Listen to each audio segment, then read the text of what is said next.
Today we will talk about things that seem to lie on the surface but hide a whole layer of interesting facts. Why did Russian artists paint so little of winter? Was it always like this? And when did mammoths actually become extinct? The answers will surprise you. Let's dive into the world of unexpected discoveries. We are so used to living by stereotypes that we often don't even notice how they affect our perception of the world. We trust the opinions of experts so much that we can ignore even obvious things. For example, let's take the image of the Russian winter. Everyone imagines it snow white and frosty, like in the picture, and as if there is simply no other option. But maybe it's time to discard these stereotypes and take a fresh look at the world. In this video, we will invite you to question a seemingly obvious fact. Here is a riddle from the past, an engraving from Astrakhan in the 17th century. It seems like an ordinary picture, but what kind of palm trees are these? How could they grow in a city with a sharply continental climate, where summer is scorching and winter is freezing? And why aren't they here now? This engraving isn't just an image, it's a hint at a mystery that we've yet to unravel. You know, I am becoming more and more convinced that history is not as simple as it seems to us. For example, mammoths. How about the fact that they lived quite recently, almost in the 19th century, and perhaps they live now? But in general, mammoths are tropical animals, and for almost half a year in Siberia, there is simply nowhere to get grass. Therefore, the only option in which mammoths could live there is a warm climate. There is a theory in scientific circles according to which the reason for the extinction of mammoths was precisely the cold, and not the warming. The cold that came to Earth caused the death of mammoths. A sharp change in climate led to the fact that the usual pastures disappeared, and the mammoths had nothing to eat. Thus, the onset of cold weather became their death sentence, and they gradually disappeared from the face of the Earth. The fact that mammoths were tropical animals is indicated by several facts.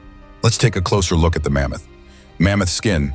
We all imagine a mammoth in a huge warm fur coat, but in fact, their skin was not as thick as that of polar bears. And let's pay attention to the ears. Mammoths had small ears, which means that they did not need to give off much heat.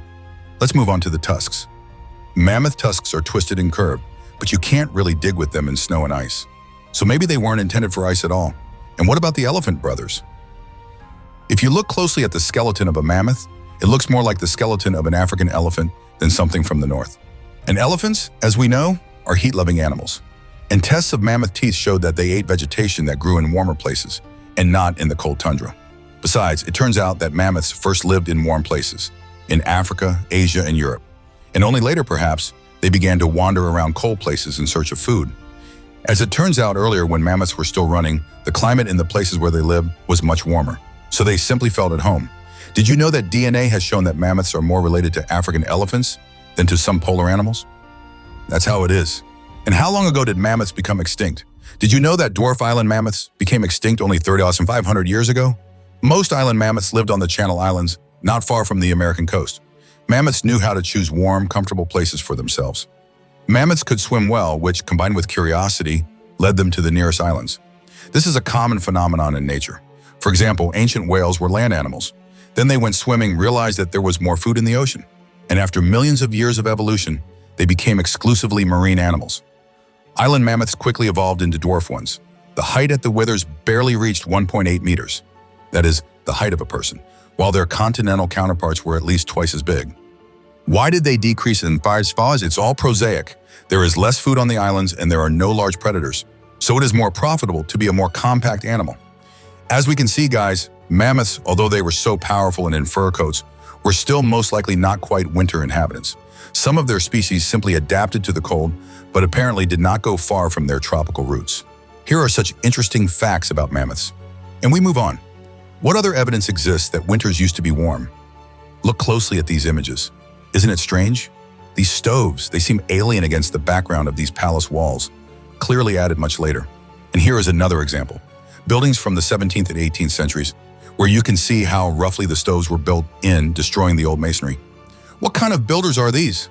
It's as if today's builders completely forgot about all communications when building houses. Can you imagine such a thing? Doubtful, right? Now look at old city photographs. You see, there are no chimneys on the houses. How can this be explained? Is it really that simple? Perhaps in the distant past, it was so warm that stoves were not built because they were unnecessary. And only later, when the climate suddenly changed, did the need for heating arise. So that's it? And in general, the architecture of past centuries has huge windows, high ceilings, and large rooms that are devoid of a heating system. We can hardly heat our cozy apartments in winter, and here we have such rooms and even ceilings several meters high. Let's check these versions with the architecture of St. Petersburg. Let's look at the palaces of St. Petersburg. They are in the antique style. This is clear to everyone, but they were built in a hot country where there were no snowy winters. Look at the wide and high windows of these palaces. Even in the short and cold modern St. Petersburg summer, you would freeze in these palaces. And in winter, it's a disaster. Almost all the palaces had no heating system. It was added later after the climate became colder in the 19th century. Look at the photo. The stove was installed later. The wall decoration did not provide for the installation of the stove. Also, vestibules were added at the entrances to separate the cold air from the street from the air inside the building. The fact that the vestibules were added out of necessity is evident from their architectural differences. Brick foundations of buildings were destroyed due to temperature changes and freezing of water in winter. After all, in buildings built in a hot country, waterproofing was not done. On buildings built or rebuilt in the 19th century, the roof shape is sharper. So that snow, which appeared in Russia at that time, could easily slide off it. On some buildings built before the 19th century, entire floors were built on top of the previous ones, sunk underground. It would be appropriate to mention on the site of what structures the fireplaces in the palaces of St. Petersburg were created. Antique fireplaces are now called decorative if there is no hood. At different times in different countries, there is a common fireplace feature, a metal sheet on the back wall, and metal cups. Let's remember atmospheric electricity. From the roof, we conduct metal connections through a pipe into a frame with a metal sheet. We bring the cups closer to the frame. An eddy current is induced in it, as in the proverb, "No need for firewood or kindling, live without sorrow." Even this evidence is enough for a person who understands simple things, which the architects of that time also understood, to make the only conclusion. The climate in Russia before the 19th century was much hotter. And from the 19th century, there was a cold snap and it was necessary to rebuild buildings and rewrite history. Apparently, not only a cold snap happened, but also more formidable things. For example, a nuclear war. And we moved from architecture to painting and art. Until the 19th century, Russian artists, for some reason, almost never painted winter.